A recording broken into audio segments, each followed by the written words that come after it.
Hello, Pistons fans. David Mayo from MLive here to provide another Ask David video response to one of your Detroit Pistons-related questions this week.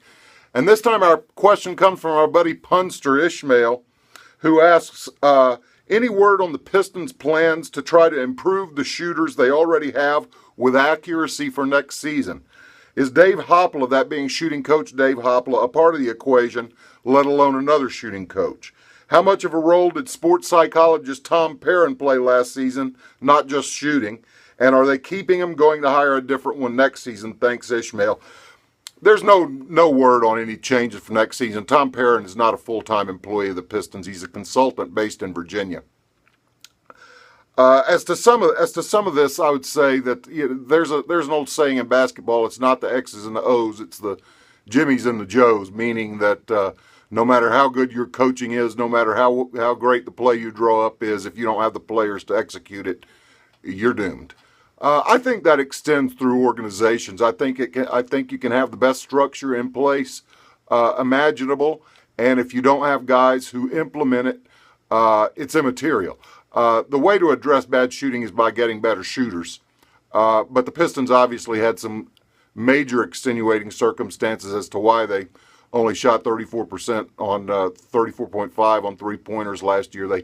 Jody Meeks was supposed to be the anchor of the second team. I mean, it doesn't take a sports psychologist or a shooting coach to figure out when you take your best three-point shooter off the second unit for 79 games, you're going to have a problem on your hands. Kentavious Caldwell-Pope, Anthony Tolliver, Stanley Johnson, all shooters who had injuries of varying degrees last year that disrupted their rhythm. When they came back, they just weren't the same players offensively for extended periods of time beyond the injury time that they lost. Reggie Bullock comes out of the gate and can't make a shot, and when he gets to the finish line of the season, he can't miss one. Which player shows up next season? So some of those things are beyond any shooting coach's control, and beyond that, as far as next season, we don't know what kind of backup point guard they get. Are they going? One of the questioners in Ask David this week asked about Ish Smith. Are they going to have an Ish Smith, or are they going to have a range shooting point guard? Though all of those answers, those personnel equations yet to be worked out in free agency and the NBA draft will play into how they approach this next season. I thought Hopla, beyond that, obviously when you're shooting, the Pistons were tied for 21st in three-point percentage in the NBA.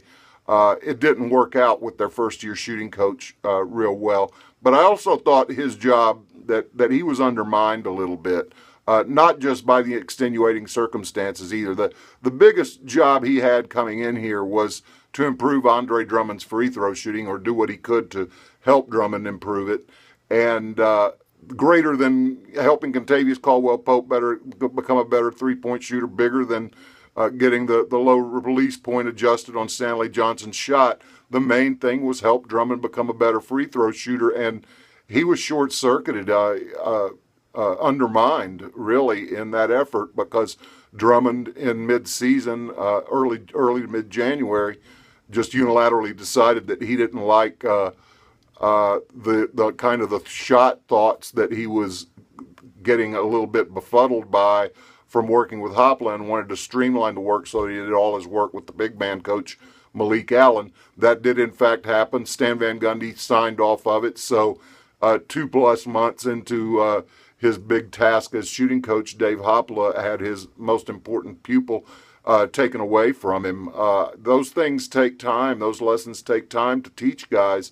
And no matter how it works out for Hopla, I honestly believe he just didn't get a full chance to do his job this year. If you believed he was the guy coming in, you should have given him the whole year with Drummond and let it see how it worked out. I mean, it obviously didn't do great with Drummond. He finishes shooting 35.5% from the free throw line. So job one went undone. As for Tom Perrin, again, he's a Virginia-based guy, a consultant, not a full-time Pistons employee. He was here a lot last season, but I'll go back to the X's and O's and Jimmys and Joes line again. I mean, obviously I can't answer how much of an impact Tom Perrin had. There's no per 40-minute analysis anywhere about how a guy plays after a sports psychology session. But as with any psychology, I mean, it's dependent upon the subject's willingness to accept and incorporate it. So I'm sure there's some guys Tom Perrin helped, and I'm sure there's some guys here who couldn't care less about seeing him again. That's just the nature of the beast, nature of the competitive animal. I don't have any reason at this moment to think that Tom Perrin will be replaced. No word on Dave Hopla, but it. Again, I thought he got undermined his only year as shooting coach. It was a good plan that didn't get fully implemented in my mind. We'll be back with another one of these video responses next week. 16 days to the draft, counting down now. A lot of activity, so we look forward to another round of your Ask David questions next Tuesday.